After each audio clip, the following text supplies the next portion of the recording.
You knew what you were getting into. Her voice had that low urgency, that quiet, bitter edge. The moment I heard it, everything froze. I remember exactly how she stood there, barefoot on the cold tiles, that red dress sliding off one shoulder, eyes glinting with leftover tears, or maybe leftover anger. Her hair was undone, the faint scent of wine and something else on her breath. Everything else. The thunder of blood in my ears, the contraction of my throat, the jolt in my chest, came later. But her words cut right away. I'm not even sure I replied at first. It was a moment of blankness. A moment when your own heartbeat is louder than anything else, and you think maybe it's pounding in your skull so hard that you can't speak. I must have tried. My lips moved, but no sound came. What haunted me afterward was the look in her eyes. Not regret, not quite. Not guilt, either. More like exhaustion. A weariness that almost said, "We've both known for too long. Let's drop the act." And then she parted her lips as if to say something else. Something that would either fix us or destroy us. Instead, I turned away. Because that was all I could do then. It's strange how memory warps time. That scene in my head. Her words, the hush, my silent torment. Feels like the end, though logically, it happened months before the actual moment I found out. Found out the details, I mean. The name. The smell of cologne that wasn't mine. The scratch on her thigh. The drunken giggle at 3 in the morning when she forgot to wipe the lipstick stain from her collarbone. But that night when she said, "You knew what you were getting into," was the real beginning of the end. I just didn't see it. Back then, I was still the kind of man who believed in stepping up, in giving second chances, in saving a sinking marriage just because you promised to. Always, she had once said. I remember how she used that word often. Always. I'll always be on your side, or I'll always come back to you, or I'll always believe in what we have. When we first got engaged, she whispered it in my ear at a waterfront restaurant. We were in Seattle, the sky turning an inky blue overhead. Always, she repeated, brushing her lips against mine. And I believed her. Now, I'm not even sure if she believed it herself. Perhaps she wanted to. Perhaps she genuinely thought she was the kind of woman who could stick by one man. But there are certain hungers in people that devour them from the inside out, no matter what they promised themselves at sunrise. Hers was attention. Or maybe it was thrill. Or maybe it was simply this. She needed more than any one person could reasonably give. And at some point, I recognized how draining it was to keep up with her demands, how easy it was for her to slip away at any sign of boredom. Then again, I told myself, she's my wife. This is a phase. She'll come back. Because that's what she told me. Always, but you see, always is just a word. Words lie. I guess I should recount that final blow, the day everything crystallized. It was my birthday. She told me she had to go out that evening with a few colleagues, some corporate dinner, something she couldn't cancel. She wore a red dress that looked like it had been made for late-night clubs, not a respectable business meal, and that alone made my stomach tense. But she breezed by me, her perfume flooding the hallway, her phone clutched in one hand. She was already half out the door before I could say a word. I stayed in. I had a cake in the fridge, a ring in a small velvet box. It wasn't the original engagement ring that had been from years back. No, this was something new, something to celebrate the next stage of our lives together. A vow renewal, perhaps, or just a symbolic new beginning that I was desperate to believe in. I'd planned to surprise her, open the box, slip it onto her finger, maybe show her that I was still that man who believed in forever, or always. Then share the cake, go to bed, hold each other close. You know, that corny marital dream. I was clinging to illusions, obviously. Still, illusions can be comforting. Night wore on, and she didn't come home. My phone stayed silent. I replayed the message she'd left me before heading out. Don't wait, I'll be late. This dinner might run longer than usual. Sure. Right. By midnight, the dinner was still going, apparently. By 2, I was dozing on the couch, that ring in my hand. The box parted so I could trace the inscription on the inside. My naive attempt at romance. Then at 3, she stumbled into the apartment. She smelled of heavy cologne that wasn't hers, something strong, masculine. She giggled, leaning against the door to keep her balance, her cheeks flushed. Her hair was messy. The left strap of her red dress was slipping down her shoulder. I saw a faint scratch on her thigh, pink and angry, maybe from nails or from a belt buckle. All I knew was it wasn't there that morning. I stared. The ring box was still in my hand, half forgotten. She saw it. She laughed again, in that half-breathless, drunken way. "What's that?" she asked between hiccups. And I, like an idiot, I still tried to offer it to her. I planned a whole speech, but words wouldn't form. I just extended the little box, thinking maybe she'd realize how much she was hurting me, how much I was trying to keep us alive. She took it in her hands and blinked, as if trying to focus. Then she read the engraving inside, her brow furrowing in confusion. A scowl, a flicker of guilt. "You didn't have to do that," she murmured, sounding more exhausted than grateful. Then she took a step back, pressed her hand to her mouth, and dropped the ring box on the couch. She was too drunk to realize she'd revealed the inner band to me, that half-shadows parted enough for my eyes to catch the words etched inside. "Always yours, Chris." My name isn't Chris. I remember I didn't scream or argue or yank her around. I didn't do any of the theatrical things I might have done if my blood had run hotter. Something in me died, or maybe it froze, the instant I read that inscription. I just stared at her, letting the moment sink in. The ring felt like a sick joke. That night, my birthday, my illusions shattered. She was wearing a ring from someone else, or for someone else, and for reasons I still can't fully explain, that insult cut deeper than if I caught them in bed. There was something so personal about an engraved promise, that single word always scrawled in steel. She tried to talk. "Wait, let me." She started, but I lifted my hand, palm out, telling her to stop. My voice wouldn't come, so I made no sound. My entire chest felt numb. The tension roiled in my gut, but it never rose up to my mouth. I turned and walked to the bedroom. Took a bag, packed the barest essentials. Some clothes, my passport, the few documents I needed.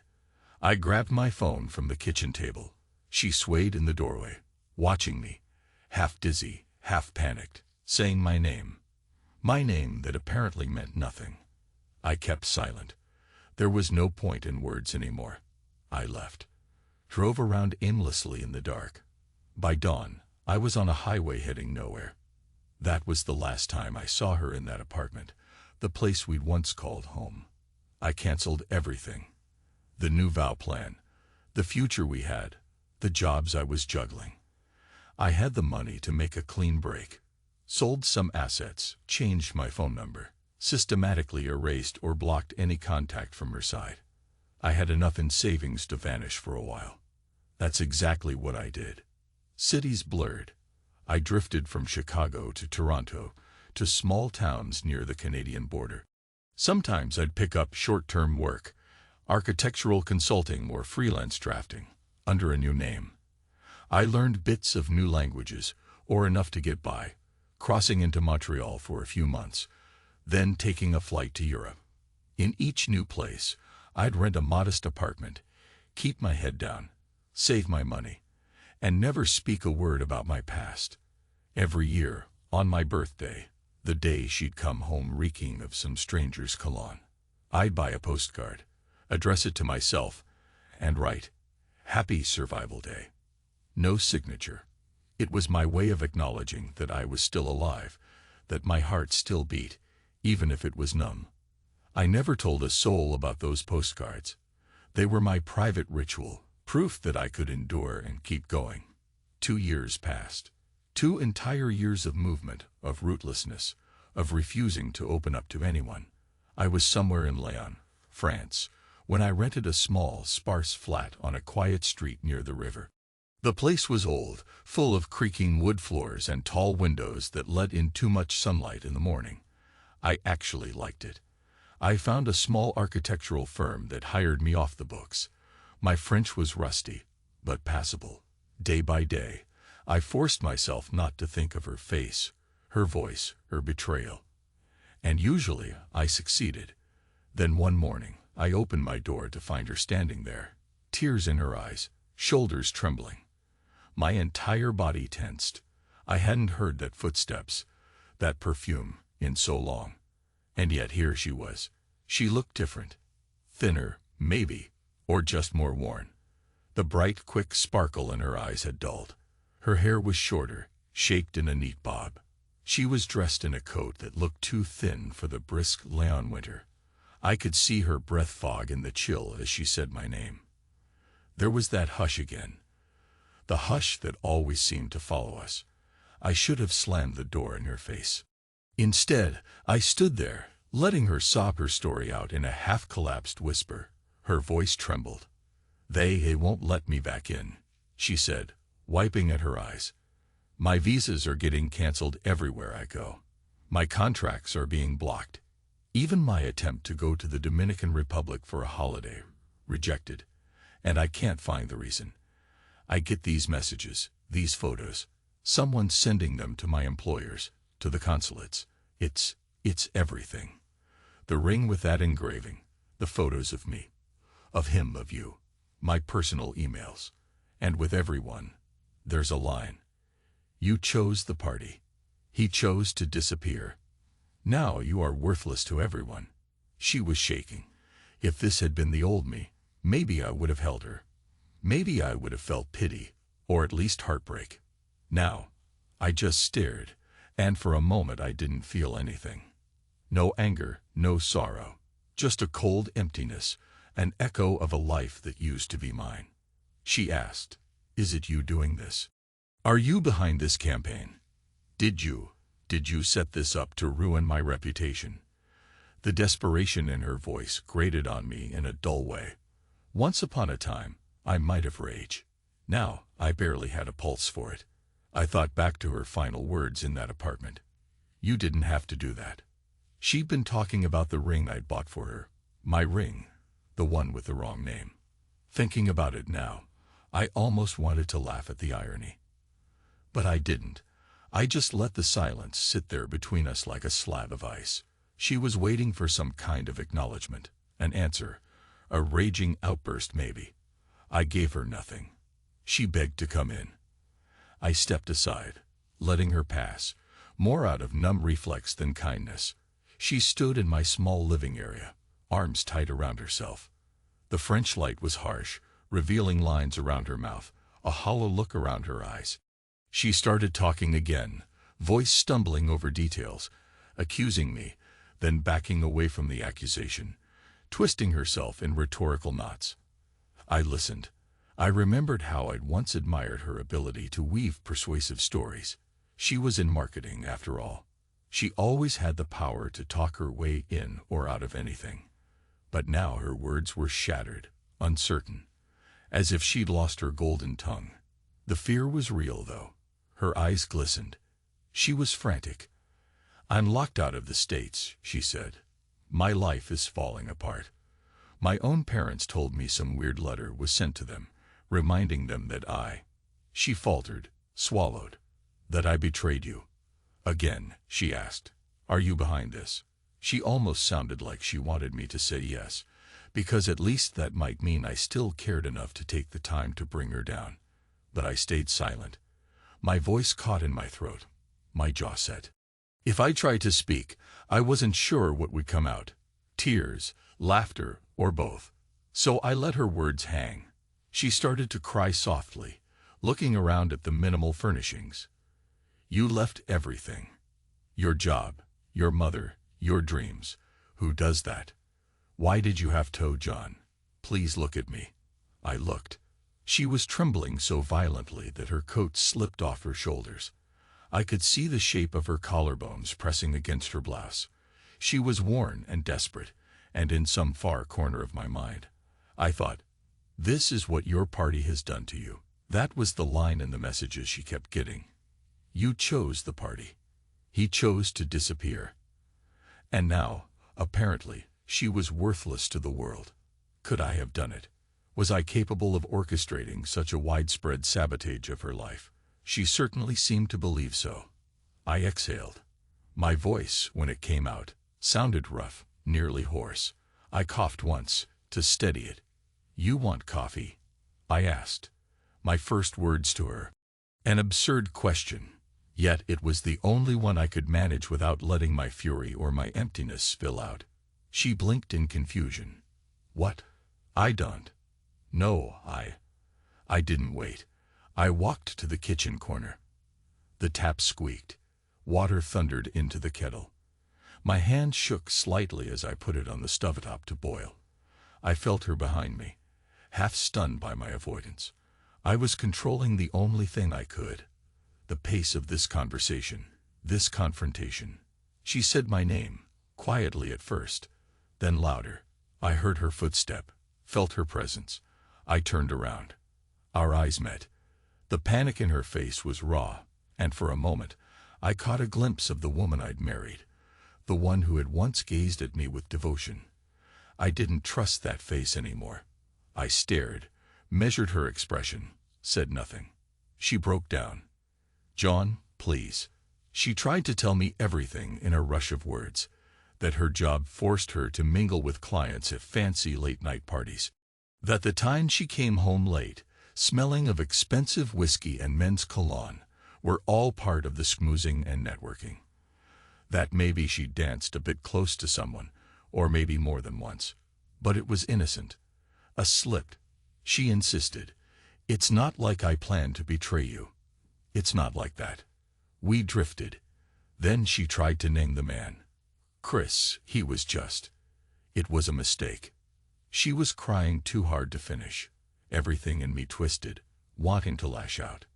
Instead, I remembered the day I'd read that inscription, how thoroughly it had gutted me. My voice trembled anyway. Stop talking, I said, almost a whisper. She opened her mouth, but I took one step forward. Stop. I don't want your excuses.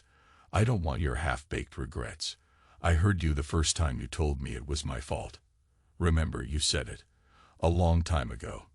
You knew what you were getting into. You implied I should have seen this coming. She tried to speak again, but I let out a rough bark. Shut up. My voice rose louder than I intended. Her lips went white. I closed my eyes, forcibly lowering my volume. You told me I knew. Maybe I did, I muttered. But that doesn't make it easier. The kettle whistled, shrieking in the silence. I turned off the stove. We stood there, letting the tension coil in the thick air. I poured some water into 2 chipped mugs.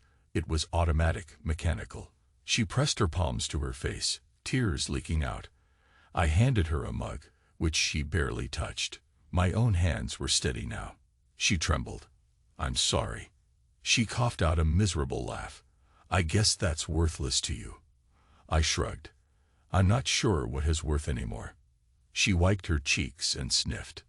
Can I sit? I didn't answer, but she moved to the wobbly chair by my small table. Her posture was slumped, exhausted. I stood leaning on the sink. For a long minute, no words passed between us. That quiet weighed on me, heavy with things unsaid. Then she told me the rest. How after I'd vanished, she tried to keep going, but her career started to stumble. Rumors spread. People whispered that she'd had some scandal. She found new clients, changed roles, hopped from one marketing firm to another. But no matter where she went, something would happen. A letter, an email, a screenshot, pieces of the night in that red dress, or a snapshot of her with Chris at a hotel bar. The ring with the inscription, shown in digital images. She'd try to get a new position, and within days, her employer would receive an anonymous tip or a package with damning evidence. So they'd distance themselves. Then she discovered the visa blocks, the canceled plane tickets. The entire system was closing in on her. Every time she tried to travel, the consulate or immigration office would get an alert. She was denied, questioned, or forced to return. She couldn't figure out how it was orchestrated or by whom, but there was always the same accompanying note. You chose the party. He chose to disappear. Now you are worthless to everyone.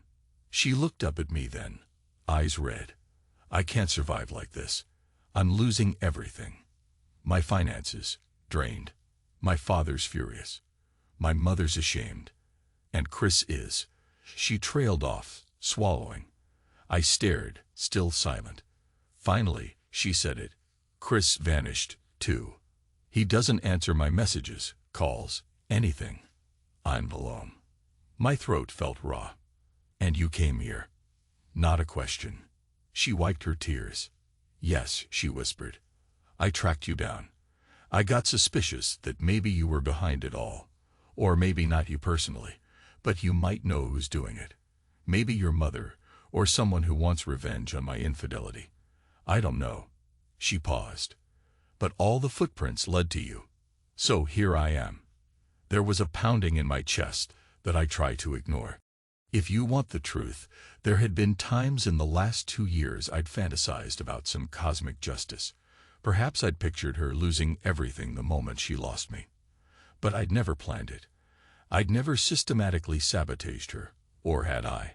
Subconsciously, left behind breadcrumbs for others to pick up. The idea flickered in my mind. But I didn't voice it. Because maybe it was simpler. Maybe someone else had decided to destroy her for their own reasons.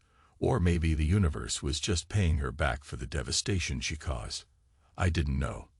And I didn't care. I just watched her anguish with an odd calm. She said, "Please, talk to me. You can hate me, but talk to me." I forced a breath, feeling it rattle in my lungs. "What do you want to hear?" My voice was a harsh rasp. That I set all this up. That I've been stalking you from city to city, feeding your employers those photos, forging documents to block your visas. You think I'd do that? She stared at the table, lips pressed tight. "I don't know," she said eventually. "But someone is." I nodded slowly. "And you assume I have that kind of reach, or that kind of time?" Her fingers gripped each other. "You disappeared. Maybe you had help. I don't know. If it's you, I'm begging you to stop. I've paid enough." My laugh was bitter. "You think you can pay off a betrayal with an apology and a few tears?" My voice wavered again, threatening to crack. I coughed once more, swallowed. "What you destroyed," I said, letting my eyes meet hers, "wasn't just a vow. It was me. Everything that I believed in. Everything I built. You made a joke of it." Her tears welled anew. "I know. I'm sorry." She tried to reach across the table, fingertips shaking. I lost my mind for a while. I let ambition, partying, attention, whatever you want to call it, take over. I should have told you how lost I felt. I should have asked for help. You deserved honesty. I stared at her outstretched hand. There was a faint tremor in my own. "Where's Chris now?" I asked, quietly. She shrugged, tears sliding down her cheeks. "Gone. I tried to find him after you left. He was charming when it was all easy, but the moment it got complicated, he vanished. I suspect he's living in New York, or maybe relocated. I don't know. His phone is disconnected." I nodded again, more to myself than her. "So you're alone. And you came here hoping I'd—" "What?" "Save you. Just help me," she whispered. "I'll do anything to lift this curse. If you can fix it, talk to whoever's behind it. Or maybe just give me some closure. I'm drowning." Something in her tone cracked, and for the first time that morning, I almost felt pity. Almost. But behind that pity, there was a deeper, colder satisfaction. A sense that she was reaping what she'd sown. My father used to say, "The seeds of betrayal always yield a harvest of regret." Now, apparently, she was knee-deep in it. I stood up, leaving my coffee untouched. I paced to the window, looking down at the street. The morning traffic in Leon flowed in quiet pulses, nothing unusual. Nobody lurking, no suspicious watchers. Maybe no grand conspiracy at all, or maybe the puppet master was just good at staying hidden. I turned back to face her, letting my arms fold across my chest. If you want me to say I'm behind it, I'm not. But I won't pretend I care enough to stop it. My voice, to my own surprise, was calm. She blinked. So, you won't help me? Why should I? I asked. The question hung. Then I added, you want an apology from me. You want me to hold you and say everything will be okay. Did you come to ask for forgiveness? Because if so, you're years too late. Her tears were bitter this time. Then you really will let me be destroyed, she murmured. Is that it? I shrugged. I'm not the one who destroyed you. She looked like she might argue, but her shoulders slumped further. Her eyes drifted around my flat, noticing the bare walls, the battered suitcase in the corner, my near-nomadic existence.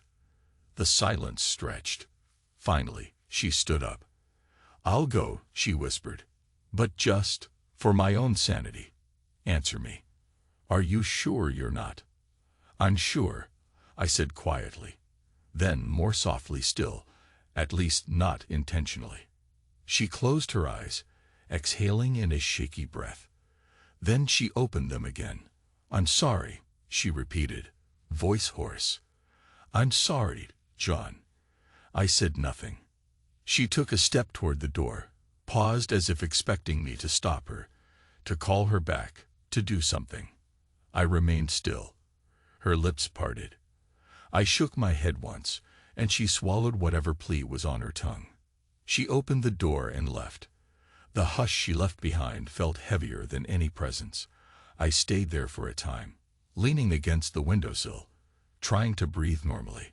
I wondered if I should feel triumph or sadness or relief. Instead, there was a hollowness that was almost painful. I pressed my hand to my chest, willing my heartbeat to slow. My voice, if I spoke, would probably crack.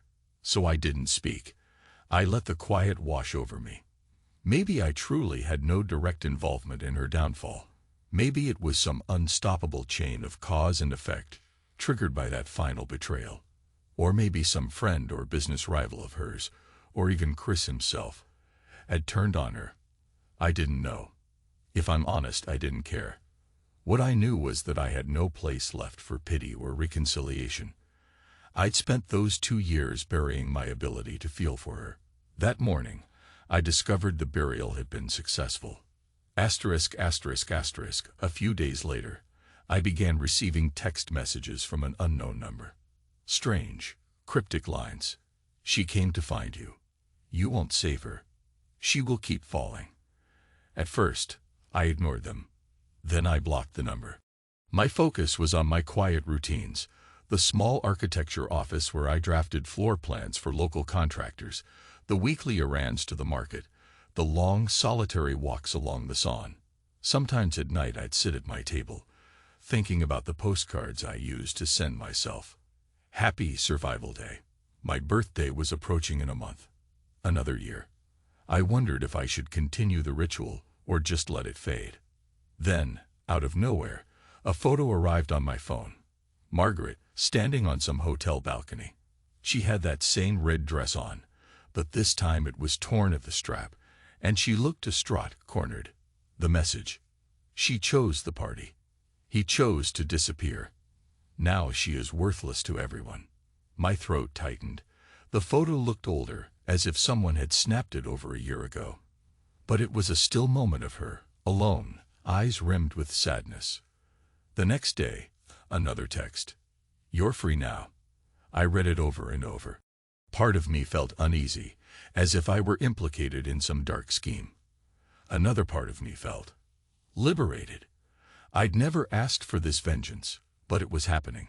So what was there to do? I considered the possibility that maybe Chris was orchestrating all this. Maybe he'd intended to brand Margaret as a liability, or used her as a scapegoat for some corporate scheme. Then again, maybe it was some higher-level corporate sabotage, or perhaps it was a twisted gift from someone I didn't even know. After all, the architectural world has its share of well-connected people, and I'd once been engaged in large projects. I had old acquaintances, some powerful, some unscrupulous. Maybe one of them decided to ruin the woman who'd broken me, as some twisted show of loyalty. In the end, I asked myself, does it matter? She'd come begging for my help, and I'd offered none. I told her I wasn't behind it, but also that I wouldn't stop it, that I had no reason to. Sometimes, in the nights that followed, I heard her voice in my head. The way she used to say, always. The way she'd whispered, I love you in the early days, before the ring fiasco, before the betrayal. I'd clench my jaw and push the memories away. Asterisk, asterisk, asterisk, one afternoon, I stepped out of my building into the crisp air, intending to walk by the river. I froze when I saw her standing across the street, waiting. She approached slowly, her eyes rimmed with exhaustion. You won't answer my calls, she said. I stared at her. I changed my number. She nodded. Look, I only have a little time before I have to meet with some person at the consulate. I'm trying to fix my visa situation, though it seems pointless. But I had to see you. Just for a second. I arched an eyebrow. Why? She glanced around, and her voice grew urgent. I need you to say you forgive me. Maybe it's not going to end the nightmare, but I need to hear it. I can't keep. Her voice cracked. She coughed, looked down at her trembling hands. Please, John. My lips tightened. Forgiveness. That's a big word. She bit her lip. I know. But I'm at the end of my rope. I'm sorry I broke us. I'm sorry I took your heart and stomped on it. I'm sorry I was so shallow and reckless. I'm sorry I didn't see how fragile everything was. I know it's too late, but maybe if you can find it in you, just a word, maybe it'll matter. Maybe it'll free both of us. I closed my eyes, breathed in. I thought about the ring with the inscription that had destroyed me. The postcards with Happy Survival Day. The wandering. The emptiness. The sound of my father's voice, telling me about how trust is like glass. Once shattered, you can't truly restore it. My voice came out stiff. I don't know if I can forgive, but I can let go. That's the best I can do. She fought fresh tears. Letting go. That's something. I didn't respond. The hum of the passing cars filled the silence.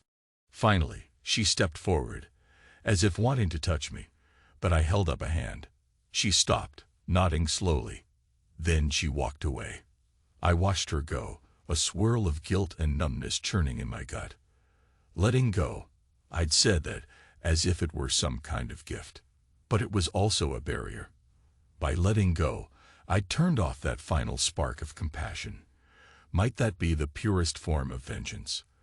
That I refused even to hate her properly, refused to play the game, refused to extend a hand. I gave her nothing. Perhaps that was the cruelest blow. Asterisk, asterisk, asterisk. The next few weeks passed quietly. She didn't show up again. Sometimes I'd catch glimpses of a woman with a similar silhouette on the street, but when I looked closer, it wouldn't be her. I resumed my small life, took on a side project for a local gallery that needed interior plans, went to a few local markets, listened to French talk radio. And each evening, I'd come home to that silent apartment, rummage in the fridge for a simple dinner, and sit in the half-darkness, alone with my thoughts. My birthday was approaching. The third since the night of the red dress. I found an old postcard of Leon in a tourist shop, with a scenic shot of the city's rooftops. I brought it home, intending to write Happy Survival Day on it, but for some reason I paused. The pen hovered over the blank space. I wasn't sure if this ritual was still relevant, or if it felt childish. In the end, I wrote it anyway, carefully. That night, I walked to the mailbox at the end of my street and slipped the postcard in, sealing another year of survival. When I turned back, I saw a familiar figure under a street lamp, smoking a cigarette. I tensed, but it wasn't Margaret. It was a man, tall, broad shoulders, a casual stance. Our gazes flickered across each other. He gave me a half smile, tapped some ash off the cigarette, then turned away. A subtle, fleeting moment, but something in me bristled. I forced myself to keep walking. That night, my phone buzzed. Another anonymous text. "She's leaving soon." That's what you wanted, right? I stared at the message for a long while. Then I deleted it. Asterisk, asterisk, asterisk. 2 mornings later, I was finishing some sketches at my work desk when I heard a soft knock. Expecting the intern or a fellow colleague, I said, "Entres." The door cracked open, and I nearly toppled my coffee cup. Margaret stepped in, eyes red, hair disheveled. She was out of breath, as if she'd run all the way here.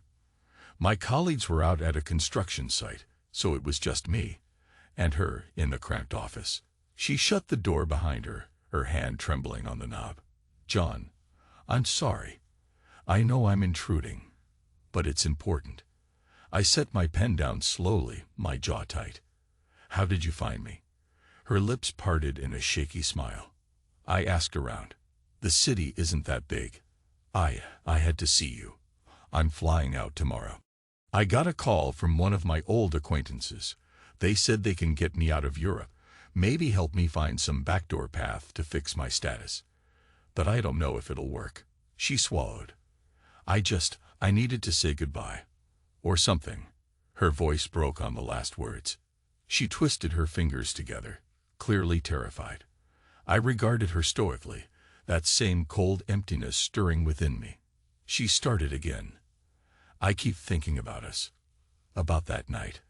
About how I said you knew what you were getting into. I was so arrogant, so sure of myself. And now, everything's collapsed. And you look so distant. She closed her eyes, inhaled raggedly.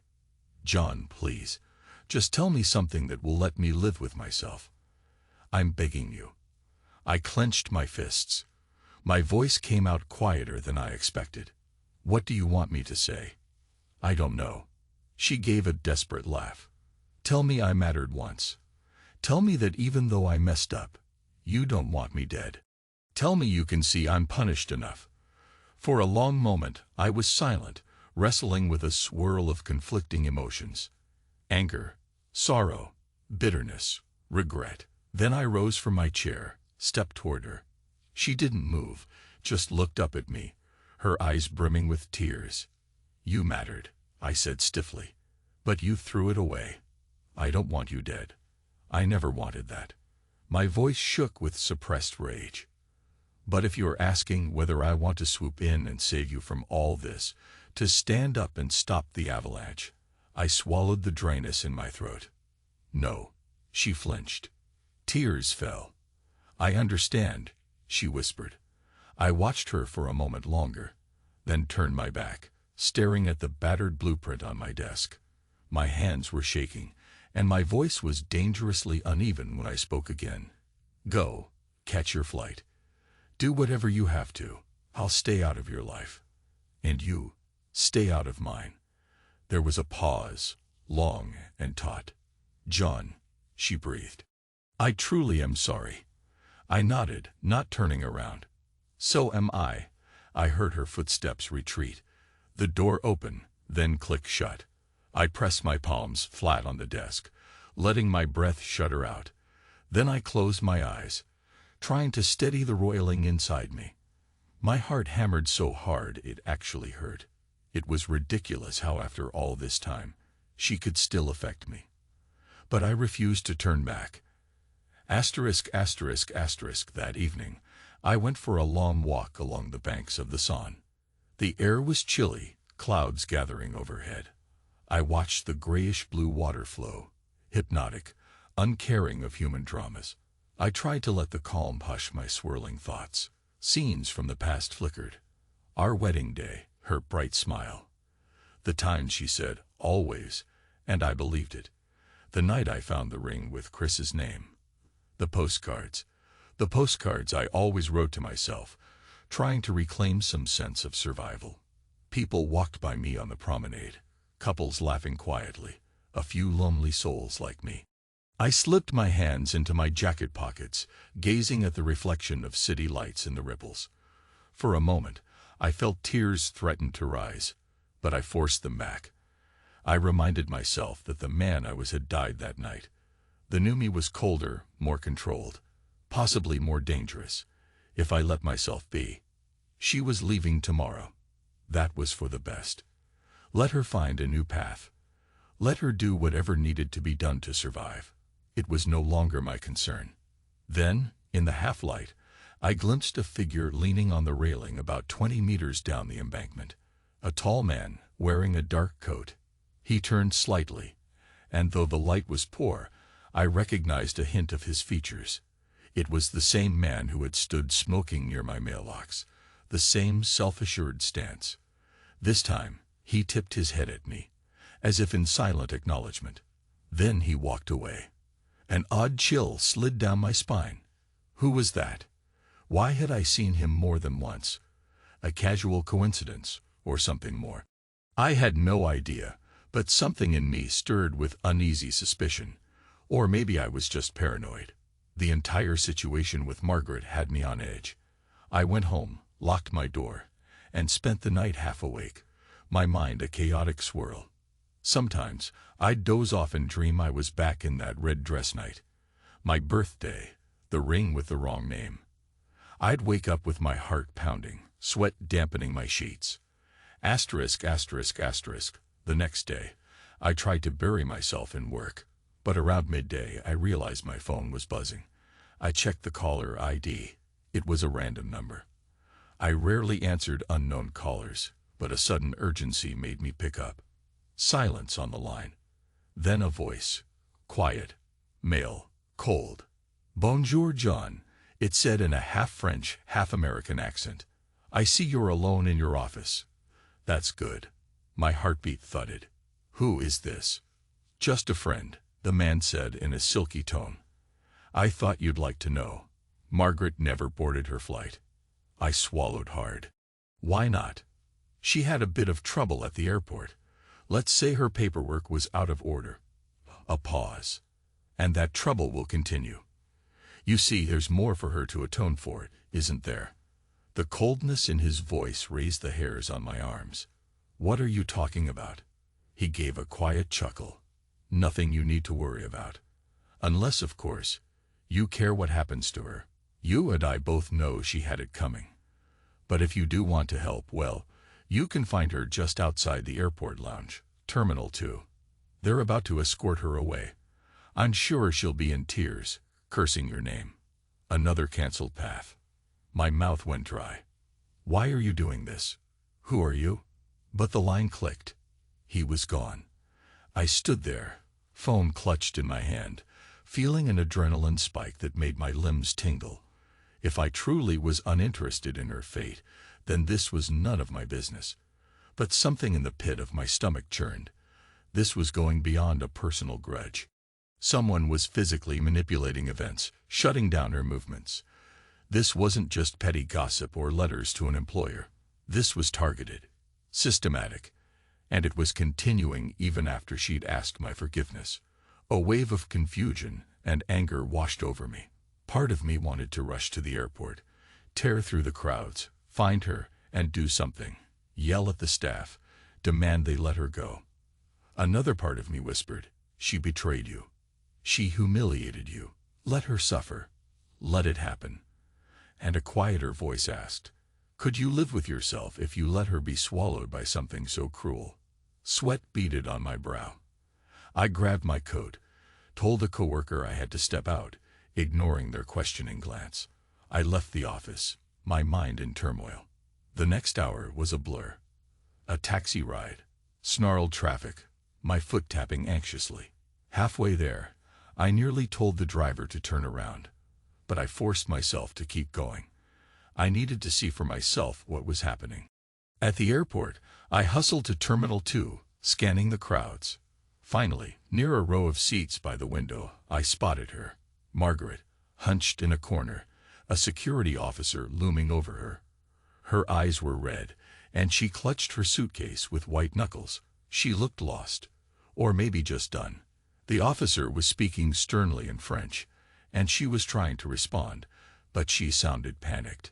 A second officer stood nearby, presumably waiting to escort her. I approached, took a breath, and forced a calm facade. "Excuse me," I said in French. "Is there a problem here?" Both officers turned. Margaret's eyes flickered to me. Shock and a weird relief flashed across her face. She started to speak, but the first officer cut her off, explaining that her documents were flagged for potential fraud, that she was being denied entry, that she might be taken for further questioning. She looked too stunned to defend herself effectively. Her French was decent, but not in the midst of a panic like this. I found myself stepping in, politely asking if there was any misunderstanding, volunteering to translate some of her story. I used the calm, measured tone I'd once employed when dealing with city permits for my architecture projects. The officers remained suspicious, but they allowed me to talk. Margaret was trembling so badly that words spilled out of her in choked English. The gist: she was trying to connect a flight that would take her out of France altogether, but the system flagged her, possibly for some doping or smuggling reason. Some nonsense that made no sense. She was telling them it was a mistake, that they had a file with her name and a set of questionable accusations. The accusations seemed fabricated, but they were enough to block her from continuing her journey. So she was, in effect, stuck. Unless they decided to deport her somewhere else, or detain her. I demanded to see the official complaint. The officers shrugged, said it was beyond them. A higher-level request, possibly from the U.S. side, or a separate agency. The details were fuzzy. They recommended we speak to the consulate. Then they escorted us to a waiting area where we had to fill out forms, wait for a special representative. Hours slipped by. Margaret slumped in the plastic chair, her eyes vacant. I stood next to her, hands in my coat pockets, occasionally shooting her glances. She was too shell-shocked to speak. Eventually, we realized it was nighttime. The officers returned, telling us that Margaret would remain in a holding area unless she had somewhere else to go. They wouldn't let her board a plane, but they also wouldn't arrest her if she left voluntarily. They just wouldn't let her re-enter under normal status. She was in a bureaucratic nightmare. At some point, she turned to me, eyes shining with tears. "Why did you come?" I stared at her. Then, feeling a bitterness in my throat, I said, "I don't know." She looked away. After we left the official zone, I found myself guiding her through the airport, out to a taxi stand. "Do you have a place to stay tonight?" I asked. She shook her head, swallowing. "I was supposed to be on a plane. Everything's a mess. There's a cheap hostel near the station. But..." She didn't finish. She looked too exhausted to face another round of fiascos. I rubbed my temple. "Fine. You can crash at my place. One night. Then in the morning, we figure out your next move." She managed a faint nod, too drained to argue. We got in a taxi. The ride was silent. Once we arrived at my flat, I led her up. She sank onto my couch like a discarded doll. I tossed her a blanket. Then I retreated to my bedroom, shutting the door, leaning against it, my heart pounding. I wondered if I just made a colossal mistake, but the memory of that cold voice on the phone kept echoing in my ears. Asterisk, asterisk, asterisk. She slept on the couch. I hardly slept at all. Every creak from the living room made my nerves jangle. I was half convinced that the tall stranger or someone else would break in, that the phone would ring again with some cruel, cryptic message. By morning, I found her in my kitchen, rummaging for cups. She'd obviously tried to freshen up. Her face was wiped clean of makeup, and her hair was gathered in a messy ponytail. "Sorry," she murmured when she saw me. "I was going to make coffee, but you only have enough for one cup." "It's fine," I said. "I'll get more." My voice was stiff. She nodded. A heavy silence. Finally, she parted her lips. "Thanks. For last night." I exhaled through my nose, still uncertain of my own motives. "You're in trouble. I can't exactly watch you drown. Doesn't mean I've forgiven you." She nodded, biting her lip. "I understand." We sipped coffee. My mind churned. trying to figure out the next step. She was stuck here, in some purgatory of canceled visas and blocked flights, and someone clearly had a personal vendetta. The question was who, and how far they would go. I took a breath, feeling my jaw tighten. "Give me your phone," I said abruptly. She blinked. "Why?" "Because I want to see the messages you've been receiving. The ones from the black..." And then, photos of her and Chris in a club kissing. Another shot of them in a hotel corridor, his arm around her waist. I set the phone on the table, my fists clenched. She watched me, tears forming.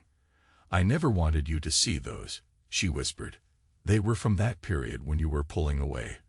And I was confused. I bit back a savage retort. My voice trembled anyway. "Confused? Sure."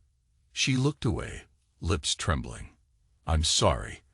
I let out a breath, forcibly shifting my focus. "Let's see if we can figure out who's behind this. The syntax, the language style. Maybe it's Chris, or maybe someone else." I frowned, scanning the text. It's carefully orchestrated. The visa blocks, the job sabotage. That's some serious coordination. She just rubbed her temples. "I know. We spent the morning combing through the messages, but nothing obvious jumped out. They used rotating phone numbers, sometimes linked to foreign codes. The attachments were carefully curated to shame her. Finally, I left her at the table, rummaged for my coat. "I'm going out," I said. "I need air." She nodded, not protesting. Asterisk, asterisk, asterisk, I ended up back at the riverside. The day was overcast, a cool wind stirring the water. I perched on a low stone wall, the city's bustle behind me, my mind restless. Then I heard footsteps. I looked up. There he was again. The tall man with the calm demeanor, stepping over to lean on the railing a few feet away. I mustered my nerve. "Who are you?" I asked tersely. He gave me that half smile. "A concerned individual." I huffed. "Concerned with what?" He shrugged. "With retribution. With justice, maybe. Or call it liberation." The slight emphasis on liberation made my blood run cold. "So you're the one. You're behind the sabotage, the messages, the entire plot to ruin her life." He smirked. "That might be oversimplifying. Let's just say, I ensure that those who trample trust face consequences. You're not the only man who's been torn apart by betrayal. There's a network of us. People who keep track, share information, help each other close the loops. It's bigger than you think." I stared, a sick feeling in my stomach. "You're serious?" He nodded once. "I saw what she did to you. I saw how you vanished, how you were forced to rebuild. Some of us kept tabs, quietly. Then, at the right moment, we made sure her illusions shattered, sent the photos, the ring, the letters, blocked her job offers, nudged the consulates. Because the unfaithful deserve no easy redemption. They can't simply walk away from the damage they caused." The coldness in his words stunned me, even as part of me recognized the twisted logic. "So you did all this? In my name? Without telling me?" He tapped his cigarette on the railing, a casual gesture that belied the gravity of his confession. "You wanted freedom, didn't you? You have it. She's the one paying the price. Not you." He exhaled a curl of smoke. "You should be thanking me." I let out a ragged breath. "I never asked for this." He arched an eyebrow. "Didn't you, though? You fled. You tore up your old life. You fantasized about her suffering, even if only in the quiet hours of the night. Don't lie to yourself. You wanted her to pay." My voice shook. "That was my private pain. It doesn't mean I wanted her systematically destroyed." He shrugged. "She destroyed you. This is just cosmic balance." He tossed the cigarette butt onto the pavement, crushing it under his heel. "If you truly don't want it, you can step in. You can fix her problems. But that means letting go of your vengeance, and in so doing, letting her off the hook." My heart thundered. "Vengeance? That's what this is to you? Some kind of haughty, He gave me a thin smile. Liberation, my friend. Mankind's oldest remedy for betrayal. She's worthless to everyone now. No more pedestal, no more illusions, no more climbing over good men. That's the price. She's paying it in full. A tremor went through me. Part of me wanted to lash out. Strike him. Something. But I felt rooted to the spot, stunned by the calm finality of his words. He turned, began to walk away. Over his shoulder, he said, "You're welcome." I stood there, my insides churning. That was the man behind everything, or at least part of a twisted network. They'd seen me vanish, taken it upon themselves to punish her.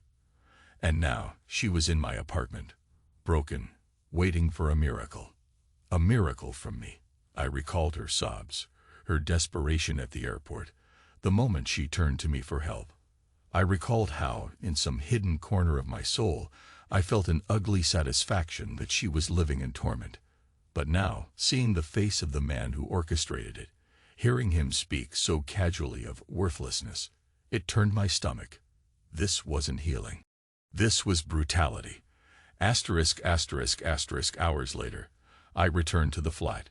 She was sitting at the table, phone silent, a distant look in her eyes. She turned to me, question in her gaze. "Where'd you go?" "Walking," I said. She waited, but I offered no more details. Her posture sagged. "I'm sorry to be a burden. I can leave. I'll figure something out." I thought of the tall man's words. If you truly don't want it, step in. Fix her problems. Let her off the hook. And a wave of conflicting emotions crashed through me. Rage at what she'd done. Pity for her shattered life. Disgust for the twisted cruelty inflicted by these self-appointed avengers. And deep, deep weariness. She saw the turmoil on my face. "John," she prompted softly. I swallowed, trying to find my voice. "Margaret," I said, "I need to ask you something. Do you regret it? Not just the consequences, but the act? The betrayal?" She froze. Then tears welled in her eyes. Her answer came in a trembling whisper. "Every day." "Why?" My voice caught. "Why did you do it in the first place?" I needed to hear it. Finally. The truth. She exhaled shakily, looking down at her hands. "Because I was vain, selfish. Because I thought you'd always be there, no matter how I behaved. I convinced myself I needed more excitement. More validation. I liked the danger, the thrill. But it wasn't worth losing you. It wasn't worth any of this." Silence thickened. Then I let out a long breath. "Those people who are hounding you, they won't stop. They think they're doing me a favor." Her eyes flicked up in alarm. "So it is you?" "No. But it's some group that claims to be avenging me. A network of men who fight betrayal with sabotage. They're relentless. Unless I stand in their way, you're their target." She stared, horror dawning on her face. "That's insane." "That's... why? How did they even?" I rubbed my temples. "I don't know. But they've decided you deserve a life sentence of misery. And maybe you do. But not like this. Not for them to manipulate, to do God knows what." A tear slipped down her cheek. "Then, you can stop them." I hesitated, the question echoing in my mind. Could I? Was I even sure how? This network was presumably more than just one man. But maybe they'd listen if I demanded they cease. Or maybe I could contact some authority. Then again, if these people were as cunning as they seemed, they might retaliate. Possibly, they wouldn't heed me at all. But if I did nothing, she'd be devoured by them. In my name. Forever. Could I truly stomach that? My throat clenched. I looked at her tear-streaked face, the same woman who'd once said, "always," and then thrown that vow away. Did she deserve saving? That moral question churned in me, heavy and suffocating. But vengeance is a strange beast. It might satisfy a momentary hunger, but it doesn't build anything. It only leaves ashes behind. The man I once was, loving, hopeful, had died. And in his place was this husk, too numb to cry. But maybe, ironically, that gave me a weird clarity, because I saw with absolute certainty that continuing the cycle of destruction wouldn't resurrect the old me, nor would it fix the damage. It would just feed the darkness. She realized I wasn't answering. So she tried again, voice quivering. "John, I know I have no right to ask this, but please, if there's anything you can do." I stared at her, at the rawness in her eyes. If she was playing me, she deserved an Oscar. But I sensed the truth in her. She was broken in a way that was almost painful to witness. Finally, I let out a slow sigh. "Okay," I said quietly. "I'll try." She closed her eyes, more tears leaking. "Thank you." I turned away, not wanting to see her relieved expression. My chest felt tight. I didn't do this because I still loved her. I was doing it because maybe, in sparing her from these wolves, I'd be sparing myself too. Because vengeance was no longer sustaining me. It was poisoning me. Let them think what they want, but I refused to be complicit in that malicious enterprise.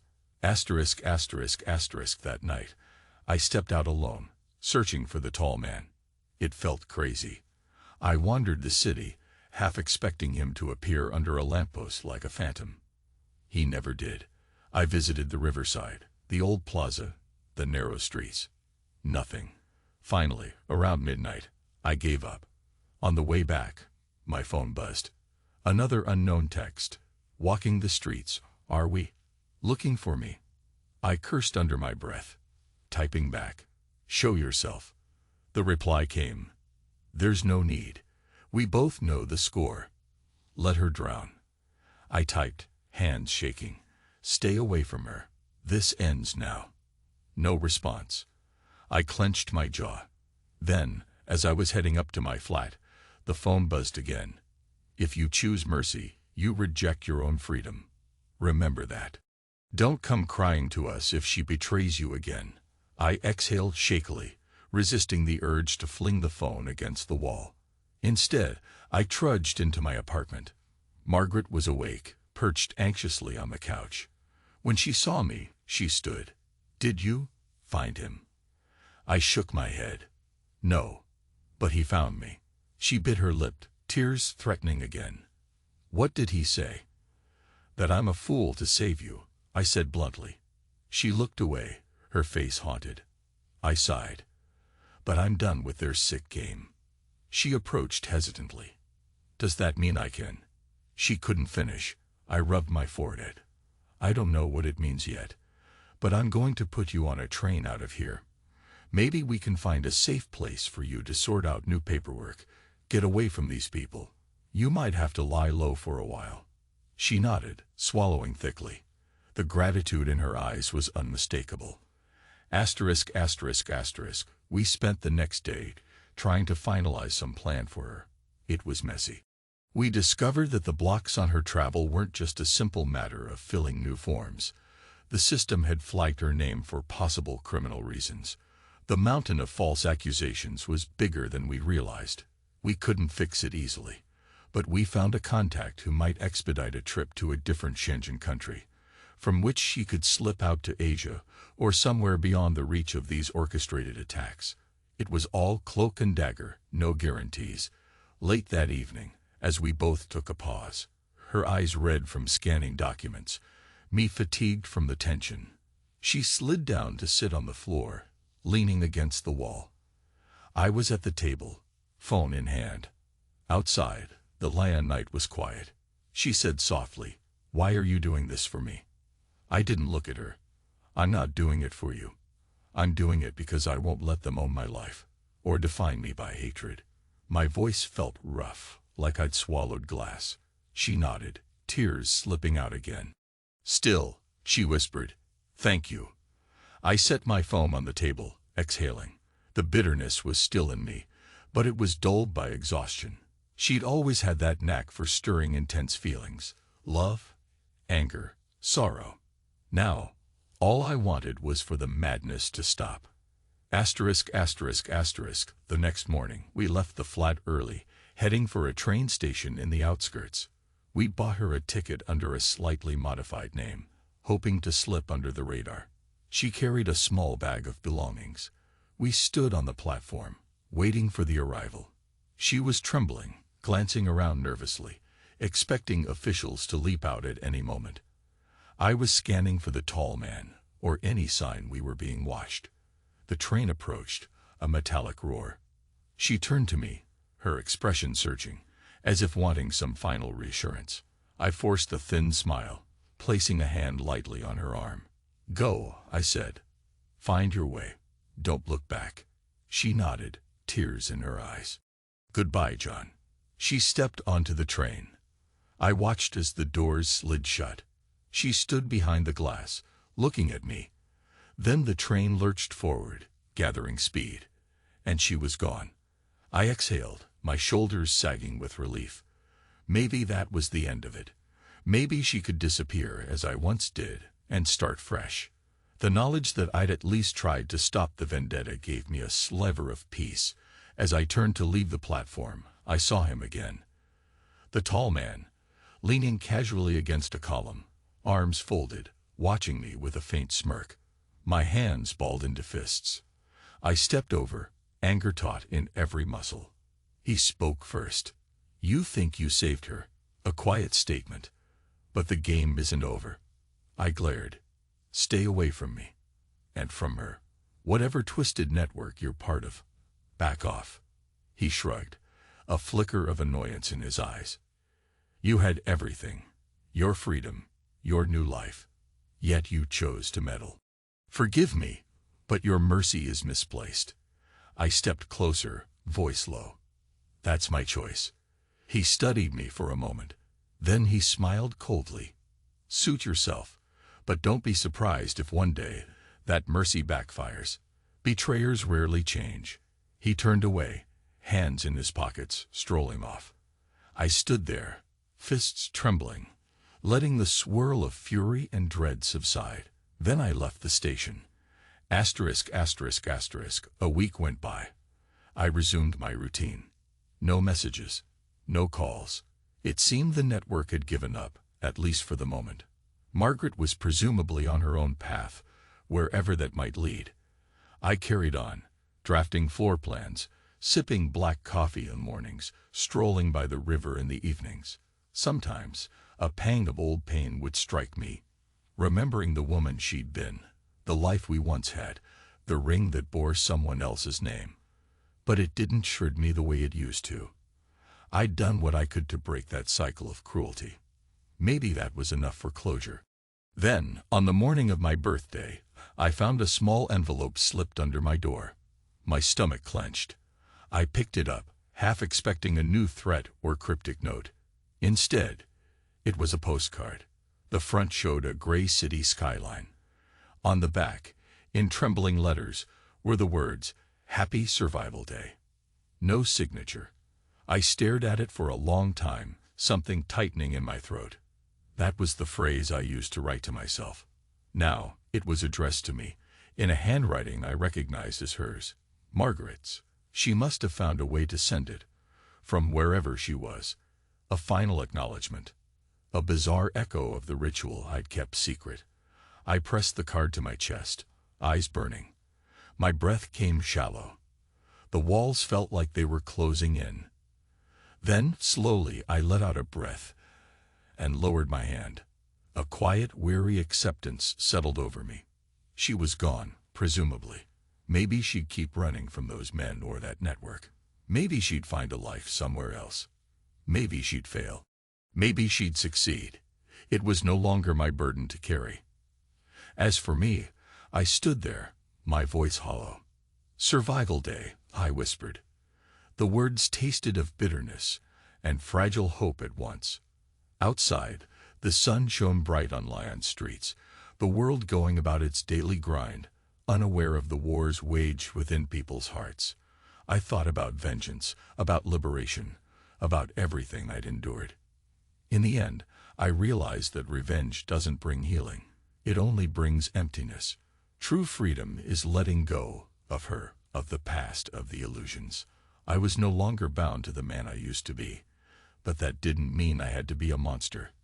I could choose a quiet path forward. I slid the postcard into a drawer, next to a stack of older ones I'd sent myself. Then I went to the window, letting the morning light wash over me. My breath came easier.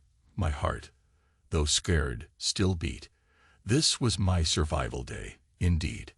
Not victory, not closure, exactly, but release.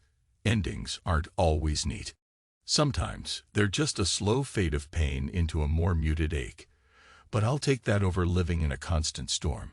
With the ghost of her perfume lingering in my memory, and the final knowledge that I can still stand, I press on, year by year, forging some new existence out of the ashes. I'm alive. That's enough. And I refuse to let hatred define me.